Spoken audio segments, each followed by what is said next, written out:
નમસ્કાર. Arts college Vadali, ઇતિહાસ વિભાગ, પેપર નંબર 506, ઐતિહાસિક પદ્ધતિઓ. આજની વૈશ્વિક કોરોનાના સમયમાં સરકારશ્રીના આદેશ મુજબ ઓનલાઈન શિક્ષણ પદ્ધતિ અને જરૂરિયાત ઊભી થઈ હોવાને કારણે આજે હું ઇતિહાસ વિશે CC 506નો અભ્યાસક્રમ તથા ઇતિહાસ વિષયના પહેલા યુનિટની થોડી ઘણી ચર્ચા કરીશું. ઇતિહાસ વિષયના અભ્યાસક્રમમાં ઇતિહાસના CC 506 પેપરનું નામ ઐતિહાસિક પદ્ધતિના મૂળ તત્વો અથવા ઐતિહાસિક પદ્ધતિ તરીકે આપણે એને ઓળખાવીશું.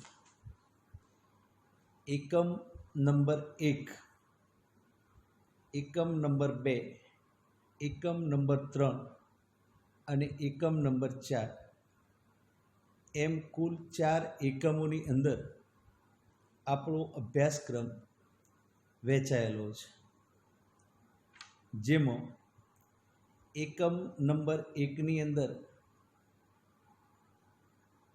નંબર 1 અને નંબર 2 એમ 2 યુનિટ આપેલા છે. જેમાં પહેલો યુનિટ ઇતિહાસ એટલે શું, ઇતિહાસની વિવિધ વ્યાખ્યાઓની સમીક્ષા કરો અથવા વ્યાખ્યાઓનું પરીક્ષણ કરો. નંબર 2 ઇતિહાસ વિજ્ઞાન છે, તેના પુરાવાઓ. ઇતિહાસ કલા છે, તેના પુરાવાઓ. અથવા ઇતિહાસ વિજ્ઞાન અને કલા બંને ઇતિહાસને કઈ રીતે ઉપયોગી છે એની ચર્ચા કરો. એકમ નંબર 2 ઇતિહાસના સહાયક શાસ્ત્રો કયા કયા છે, ઇતિહાસ લેખનમાં એ કઈ કઈ રીતે ઉપયોગી થાય છે અને દરેક શાસ્ત્રો ઇતિહાસની કઈ કઈ માહિતી પૂરી પાડે છે. જે સહાયક શાસ્ત્રોમાં આપણે જોઈએ તો પુરાતત્વશાસ્ત્ર, પ્રાચીન લિપિશાસ્ત્ર, દસ્તાવેજોનું વિજ્ઞાન, છાપવિદ્યા, ભૂગોળ, અભિલેખિક વિદ્યા, જાતિશાસ્ત્ર, સમાજશાસ્ત્ર, નીતિશાસ્ત્ર, સુવિદ્યા, નૃવંશ વિદ્યા, ભાષા વિજ્ઞાન, મુદ્રા વિદ્યા, ક્રમાંક વિદ્યા, વંશાવલીશાસ્ત્ર, સિક્કાશાસ્ત્ર, રાજ્યશાસ્ત્ર, અર્થશાસ્ત્ર અને છેલ્લે મનોવિજ્ઞાન. આટલા શાસ્ત્રો ઇતિહાસને ઉપયોગી છે. એટલે એકમ નંબર 2ની અંદર એક જ મુદ્દો કે ઇતિહાસને સહાયક શાસ્ત્રો કયા કયા, જે મેં જણાવે એ પ્રમાણે. એકમ નંબર 3 જેમાં મુખ્ય 2 પોઈન્ટ છે. એક છે ઐતિહાસિક સાધન સામગ્રીનું વર્ગીકરણ કરી અને તેનો ઉપયોગ કઈ રીતે કરવામાં આવે છે તે સમજાવો. અથવા ઇતિહાસના કે ઇતિહાસની રચનામાં કયા કયા પ્રકારના સાધનોનો ઉપયોગી બને છે અને એ સાધનોનું આપણે કઈ રીતે વર્ગીકરણ કરીએ છીએ એ જોવાનું છે. એના મૂળ પ્રમાણે વસ્તુ પ્રમાણે અને હેતુ પ્રમાણે આપણે એ સાધનોનું વર્ગીકરણ કરીશું. એની અંદર નંબર 2, ઇતિહાસના પ્રથમ કક્ષાના સાધનોનું મહત્ત્વ. એમાં પ્રથમ કક્ષાના સાધનનું મહત્ત્વ, એનો અર્થ, એના પ્રકારો, ત્યાર પછી પ્રથમ કક્ષાના સાધનો અને દ્વિતીય કક્ષાના સાધનો કઈ રીતે જુદા પડે છે એ પણ. ત્યાર પછી એકમ નંબર 4, દસ્તાવેજોની પ્રમાણભૂતતા અને વિશ્વસનીયતા. દસ્તાવેજોની પ્રમાણભૂતતા અને વિશ્વસનીયતા નક્કી કરવા ધારાધોરણો અને કઈ રીતે ઇતિહાસ લેખનમાં ઉપયોગમાં લેવામાં આવતા સાધનો અને તેનું મહત્ત્વની ચર્ચા કરવામાં આવે છે. જેમાં પ્રમાણભૂતતા અને વિશ્વસનીય સાધનો કયા કહેવામાં આવે છે તેની ટૂંકમાં ચર્ચા કરાય છે. છેલ્લો મુદ્દો, ઇતિહાસનું પુનઃલેખન. ઇતિહાસનું પુનઃલેખન ઇતિહાસમાં શા માટે જરૂરી છે, અથવા ઇતિહાસ સતત પુનઃલેખનની આવશ્યકતા કેમ બને છે, તો એની ચર્ચા આપણે આપણા આ અભ્યાસક્રમમાં ક્રમશઃ કરીશું. સૌથી પહેલાં ઇતિહાસ એટલે શું અને ઇતિહાસની વિવિધ વ્યાખ્યાઓનું અર્થઘટન આપણે કરીશું. કોઈપણ શાસ્ત્રનો અર્થ કરવો અથવા એની વ્યાખ્યા આપવી એ ખૂબ મુશ્કેલ છે. કોઈપણ શાસ્ત્ર કોઈ એક જ પ્રકારે એનો અર્થ કરી શકાતો નથી. શાસ્ત્રનું સ્વરૂપ હંમેશા બદલાતું રહેતું હોય છે. સામાજિક અથવા તો સમાજશાસ્ત્ર આપણે જોતા હોઈએ તો પ્રાચીન કાળથી આધુનિક યુગ સુધી જ્યારે સમાજના દરેકે દરેક રીત રિવાજોથી માંડી અને દરેકની અંદર પરિવર્તન હંમેશા આવતું હોય છે, એમ ઇતિહાસમાં પણ પ્રાચીન સમયથી માંડી અને આધુનિક યુગ કે ત્યાર પછી અત્યારે હાલના ટેકનોલોજીકલ યુગની અંદર આપણે ક્રમશઃ એના પરિવર્તનો જોતા આવ્યા છે.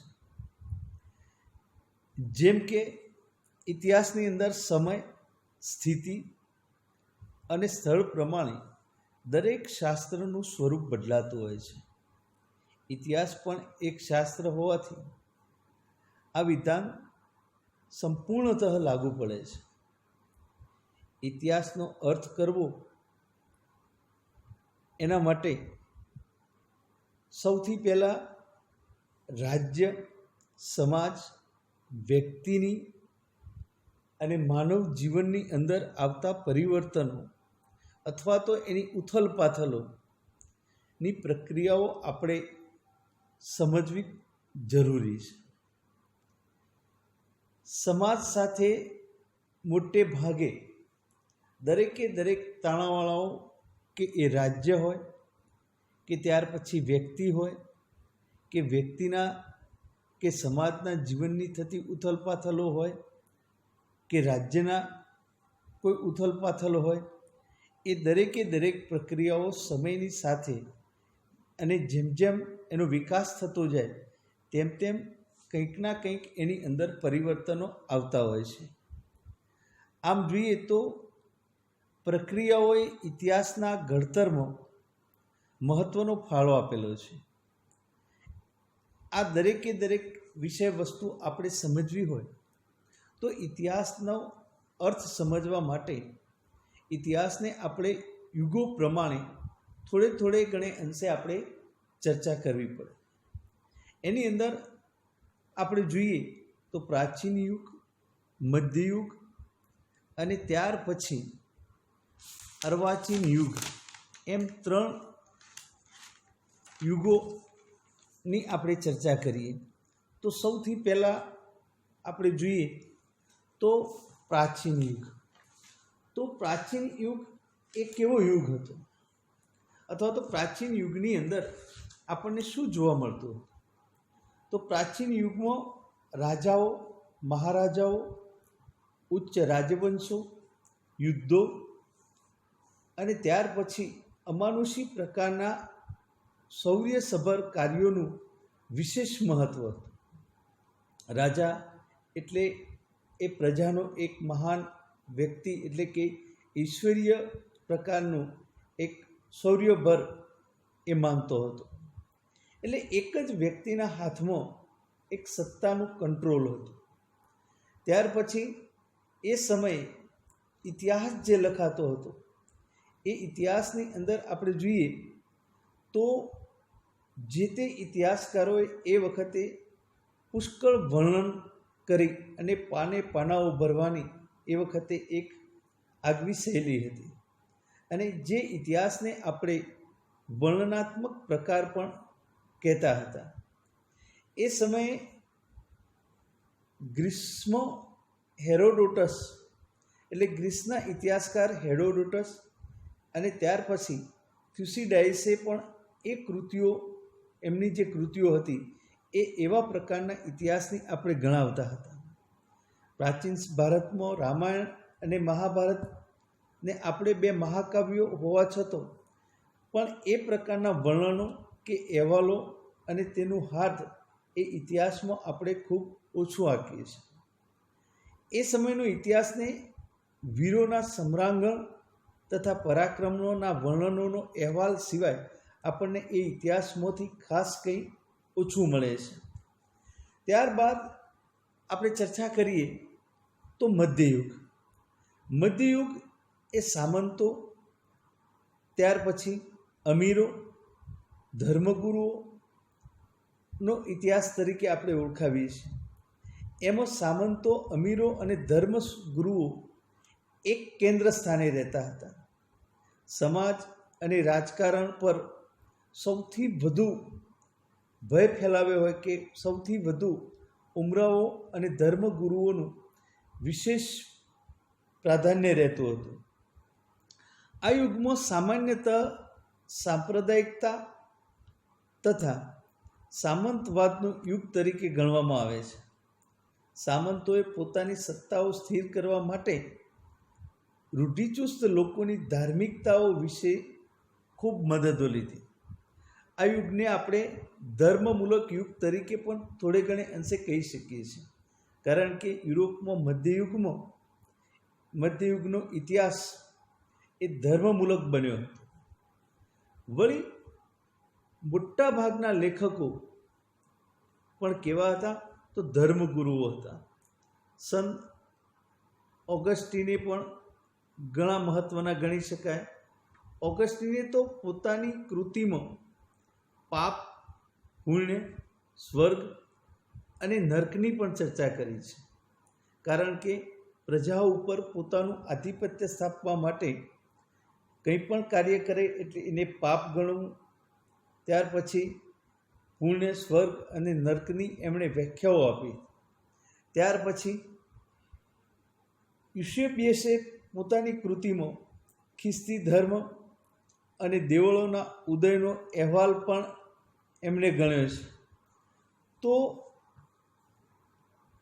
બિશપ ગેગરીએ ફ્રેન્ચોની ધાર્મિક માન્યતાઓનું વિવરણ કર્યું છે. તો એક અન્ય સાધુ બિશપ બંડેએ પોતાના ગ્રંથનું નામ અંગ્રેજ લોકોની ધાર્મિક ઇતિહાસ રાખેલું છે.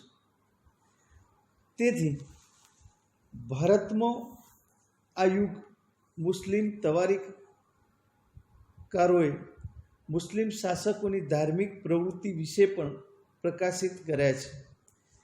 એમણે યુદ્ધને ધર્મયુદ્ધ અથવા તો જિહાદ તરીકે પણ અમુક જગ્યાએ વર્ણવેલું છે.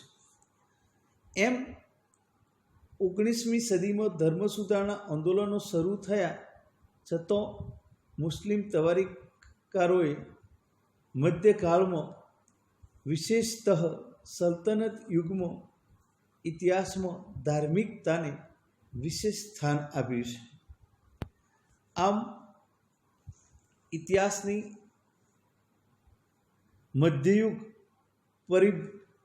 ભૂમિકા જોઈએ અથવા તો એની કલ્પના કરીએ તો મોટે ભાગે ધાર્મિક ઇતિહાસ વધુ રહેલો છે.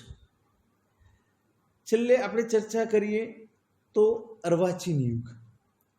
અર્વાચીન યુગ અથવા તો અર્વાચીન કાળમાં અમેરિકન ક્રાંતિ તેમજ ફ્રાન્સ ક્રાંતિએ યુરોપમાં મધ્યયુગીન તત્વોને લગભગ અંત આણી દીધો. રાજાશાહી, અમીરશાહી આ ક્રાંતિના પ્રવાહોમાં એ તણાવા લાગી હતી. યુરોપભરમાં એક નવી વિચારસરણી અને એક નવી આધારભૂત લોકશાહીનો જન્મ થયો. તેની સાથે સાથે વાણી સ્વતંત્રતાનો અધિકાર અને મુક્ત વિચારસરણીનો પ્રસાર થયો. તેથી તો ઇતિહાસમાં યુદ્ધ, શસ્ત્ર, ધર્મને બદલે સામાન્ય માનવીનું સ્થાન અથવા તો સામાન્ય માનવી એ મુખ્ય સ્થાન મળ્યું હતું. વિચારસરણીએ માનવ જીવનની અંદર ઘણા પરિવર્તનો એ આવ્યા હતા અને આપણને જોવા મળતા હતા. વોલ્ટેરે સૌપ્રથમ ઇતિહાસને માનવ સમાજનો અહેવાલ ગણ્યો છે. તે અલૌકિક તેમજ સંકુચિત